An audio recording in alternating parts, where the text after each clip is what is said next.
Great to have you with us as the nation comes out of lockdown and looks to a much brighter 2021. There's a stark reminder this morning of the lasting damage the pandemic has had on our heroic frontline workers. A new survey revealing many aged care staff and nurses are still suffering from acute trauma and psychological stress. And I want to read you a quote in today's Age newspaper from Glenn Taylor, Chief Executive of Victoria's Nursing and Midwifery Health Program.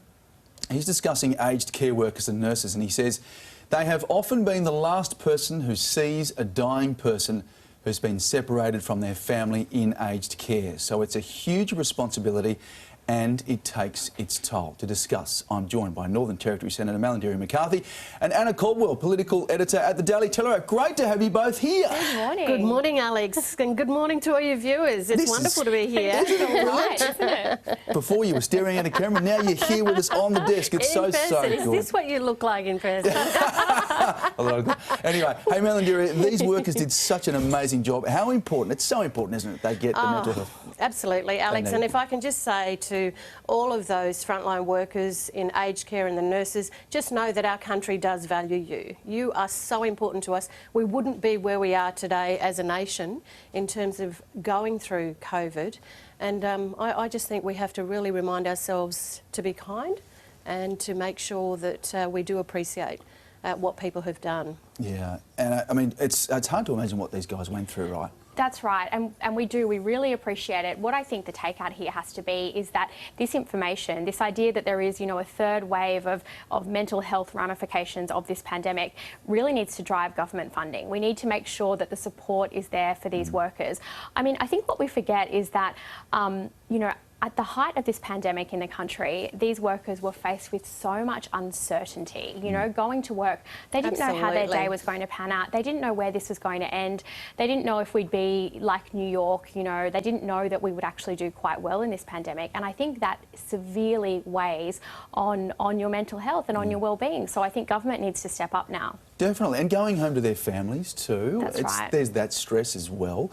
Trying to keep them safe, knowing that they've been in an environment that has been unsafe. No, absolutely. But, hats off to them, and I think we have to really, all of us, I think, go into Christmas with a deeper reflection of what this year has been about and make sure that those frontline workers are continuously supported, as Anna says. Absolutely, we cannot thank them enough. Yeah. Right, let's move on now. And our working lives may never be the same as millions return to their post-pandemic offices.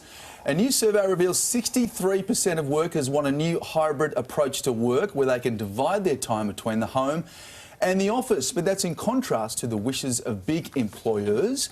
Many saying only 40% of staff will be allowed to continue working from home. Malarndirri, can't we just wake up whenever we want, check a few emails, stay in our jammies, tell the boss we're working when we're actually walking the dog? Don't you do that anyway, Alex? I bet you got your jammies on already. Settle. Look, I think our country has to start coming back to reassert and reinsert ourselves in the workplace. And what we've shown is that we can do it, working from home this year. But there is going to come a time where we do have to eventually get back there. Unfortunately, I'm very sorry to say that, but we will have to. We have to have productivity in the country. We have to make sure the economy gets back on track, and that's something that obviously 2021 we're going to have to work very hard at. Yeah. It's been working though, hasn't it, Anna? Well, I'm not sure. Really? Well, I mean, look, I have to say I do love working in my tracksuit. I've really warmed to it over time. My boss is probably not such a big a fan of the idea. This was always going to be a tension. But I think one thing that we all need to be conscious of is that it's not just about pleasing our bosses, but the economy actually needs us to get up, get out of the house, get into work, buy that coffee on the way, buy lunch in the city, buy the clothes, not the tracksuit. It's about investing that money to keep the economy going. And in a recession, that's really why governments are pushing it. I do think employers though do have an opportunity to really, build more flexibility into the workforce, which I think is important. It will help them keep better employees, but it's about getting that balance right and, probably less tracksuit wearing, I guess, for all of us. It's great for people with kids. We don't wear the tracksuits in Darwin, I just sort of point that out. Just singlets and shorts, eh? Oh, so good. Now, this last story is no surprise to me at all. University graduates struggling to build real-life relationships and engage in small talk because they've grown up spending so much time on social media, texting, not actually talking to people. One employment specialist telling the Daily Telegraph a whole generation is unable to operate in the real world of work, finding face-to-face interaction particularly challenging. Malarndirri, what do we do about this? Yeah, interestingly enough, I mean, Anna and I were just tossing this around just before we came on, and I think that, you know, we have to look at some kind of education around it, both at the second end of high school into the early year of first year of uni, because these young people are going to go out in the workforce and their whole lives are going to be seen by their future employers, and they're going to go through their Facebook and whatever social media they're on. Yeah. I mean, take with politicians, for example, candidates in the recent or the not so recent federal election. So many politicians or candidates had to step down because of things that they said back on their social media platform way back when. And, you know, this kind of teaching has to be made clear to our young Australians that what you say now could actually matter, you know, in 3-5 years' time. Yeah. Just be careful. So we need some kind of awareness around it. You've got to be careful. I drove past a bus stop the other day. Every single person at the bus stop was on their phones. Oh, the young kids were on their phones. No one's talking anymore. No, that's right. It's Anna, a are you new world. surprised?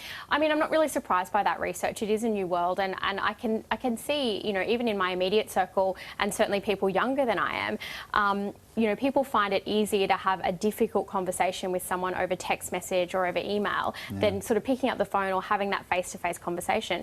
You know, 30 years ago, that wasn't an option. No. But now we kind of have Even retrained less. ourselves, that's right, to have, you know, difficult exchanges, maybe with an emoji thrown in there just for good measure. Yeah. I think Malarndirri is right. You know, we do need to, social media is not going away, text communication isn't going away. We need to retrain ourselves, retrain young people to make sure we keep those other really important social interaction skills. I totally agree with you.